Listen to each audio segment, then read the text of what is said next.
The general opinion is that people who have been born outside the church, the people called the nations or non-Christians, cannot be saved because they do not have the Word and therefore do not know the Lord, and without the Lord there is no salvation.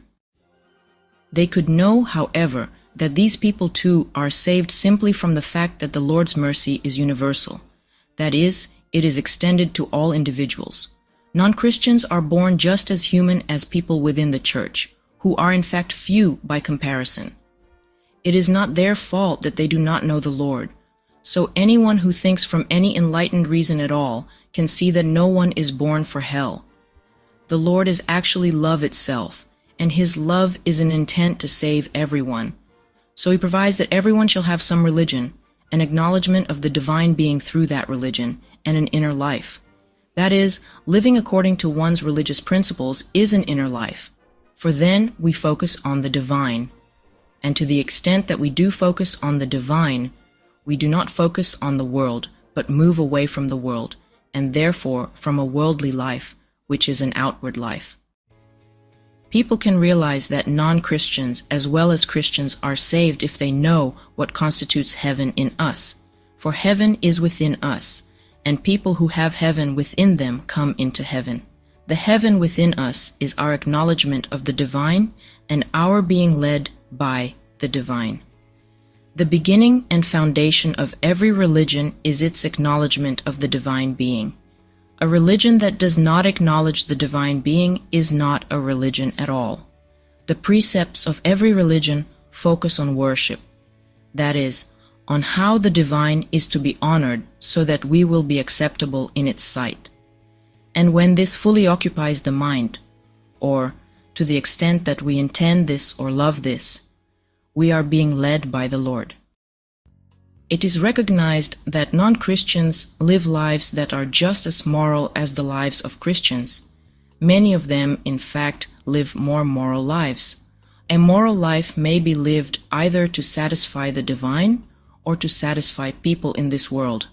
A moral life that is lived to satisfy the divine is a spiritual life. The two look alike in outward form, but inwardly they are totally different. One saves us, the other does not. This is because if we live a moral life to satisfy the divine, we are being led by the divine, while if we live a moral life to satisfy people in this world, we are being led by ourselves. This may be illustrated by an example. If we do not do harm to our neighbor because that is against our religion and therefore against the divine, our refraining from evil stems from a spiritual source. But if we refrain from doing harm to others simply because we are afraid of the law or of losing our reputation or respect or profit for the sake of self and the world, that is, then this stems from a natural source and we are being led by ourselves. This latter life is natural, while the former is spiritual.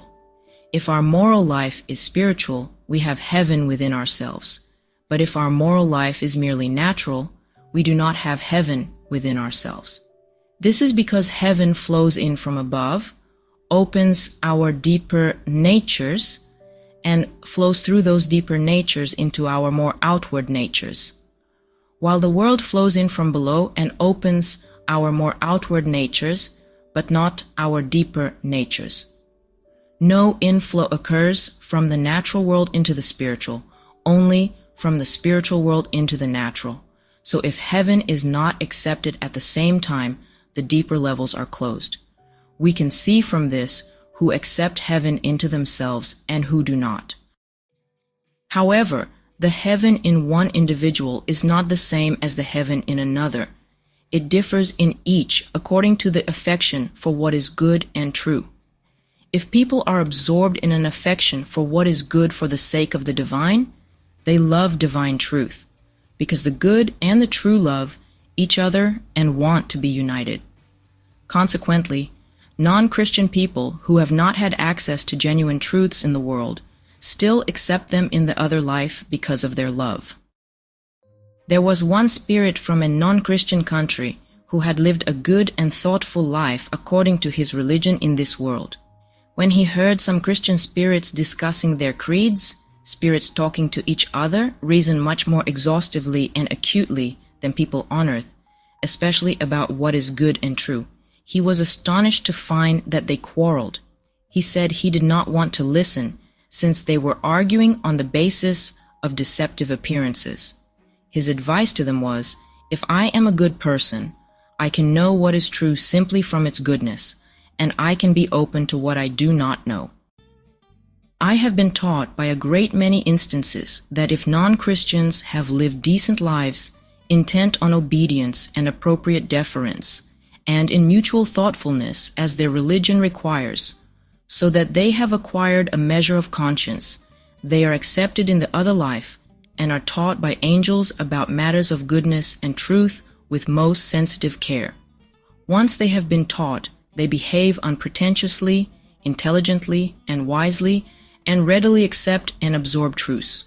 This is because no false principles have taken form to oppose truths of faith, principles that would need to be ousted, let alone slanders against the Lord.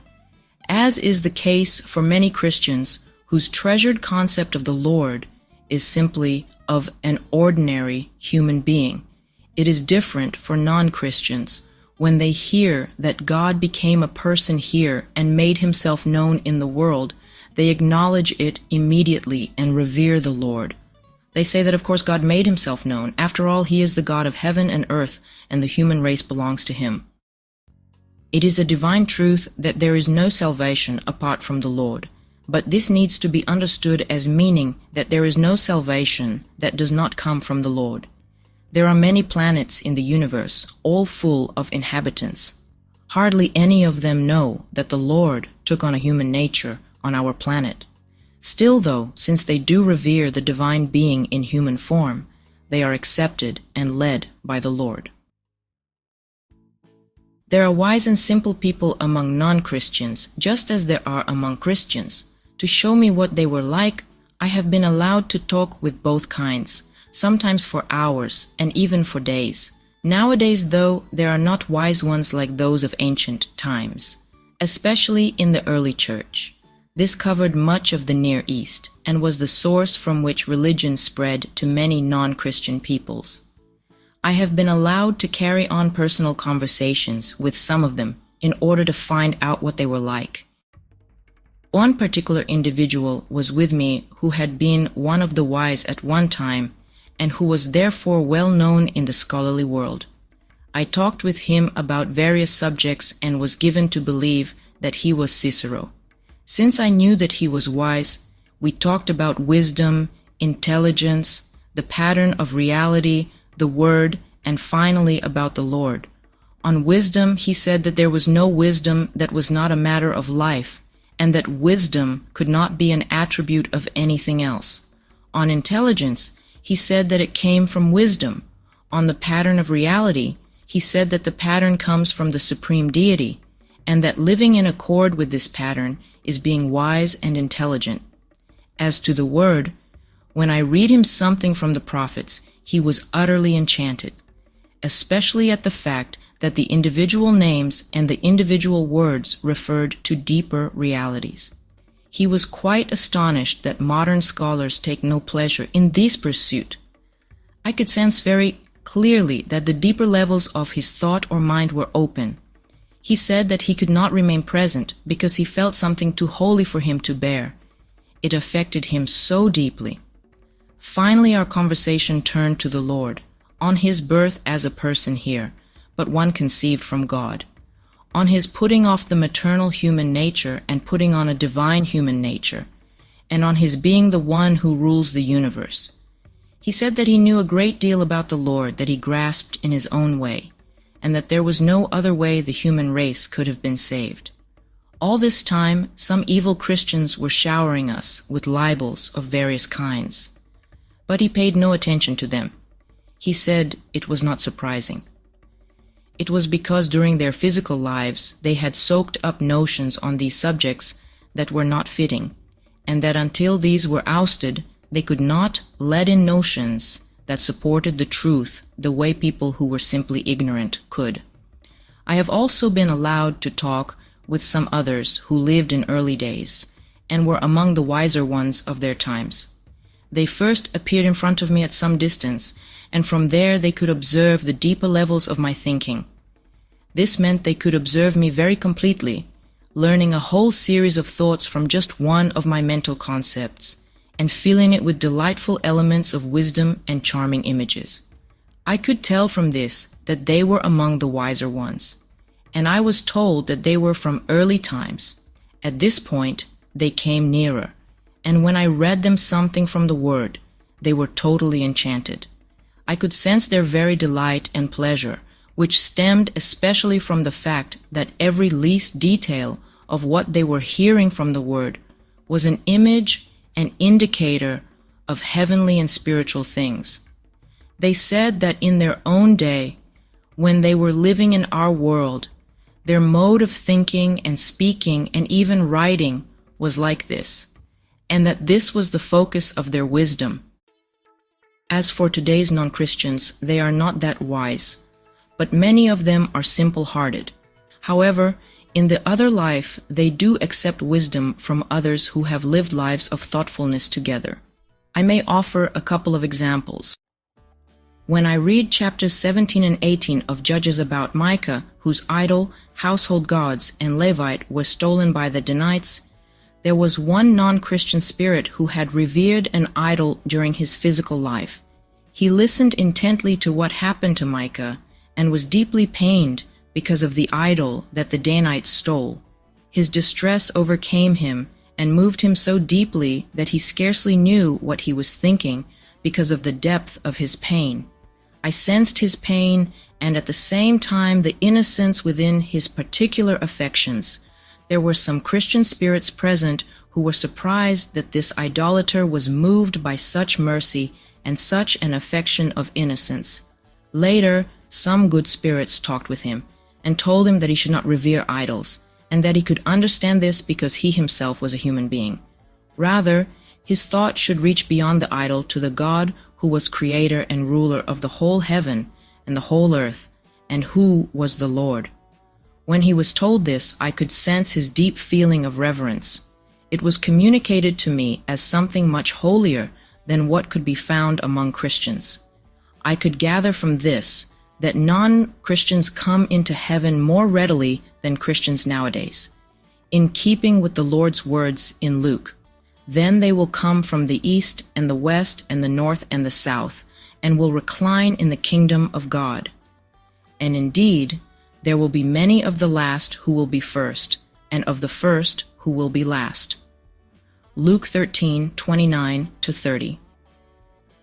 Because of the state he was in, that is, he could absorb all matters of faith and could accept them with a deep inner affection.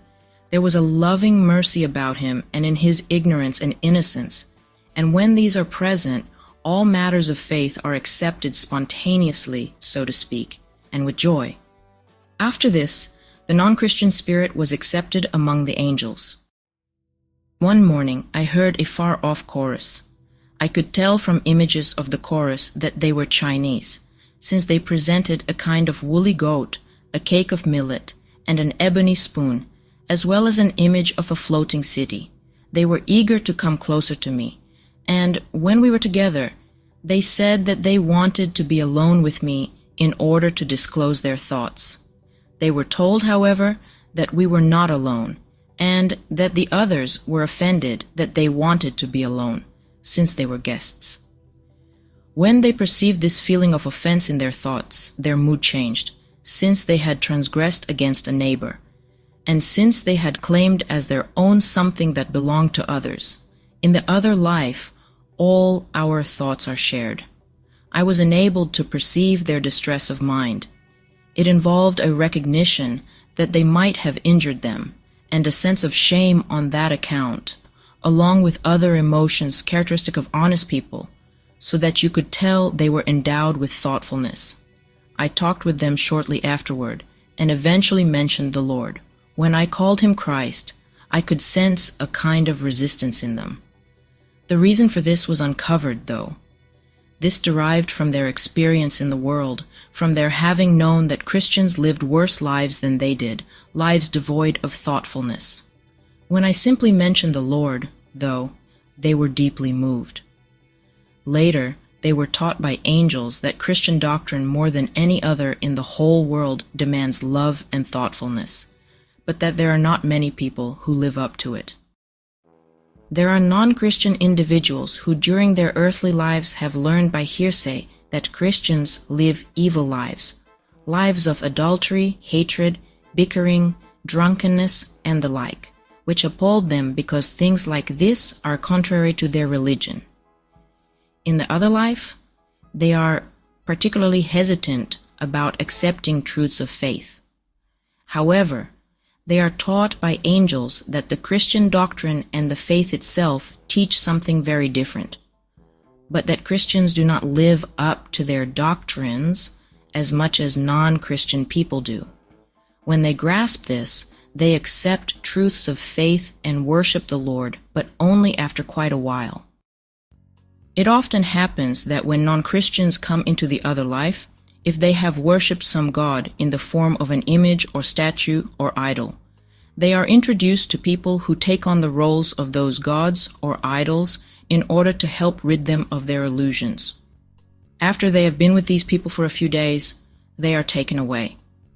If they have worshipped particular individuals, then they are introduced either to those people themselves or to individuals who play their parts. Many Jews, for example, are introduced to Abraham, Jacob, Moses, or David, but when they realize that they are just as human as anyone else and that they have nothing special to offer them, they are embarrassed and are taken off to whatever place is in keeping with their lives.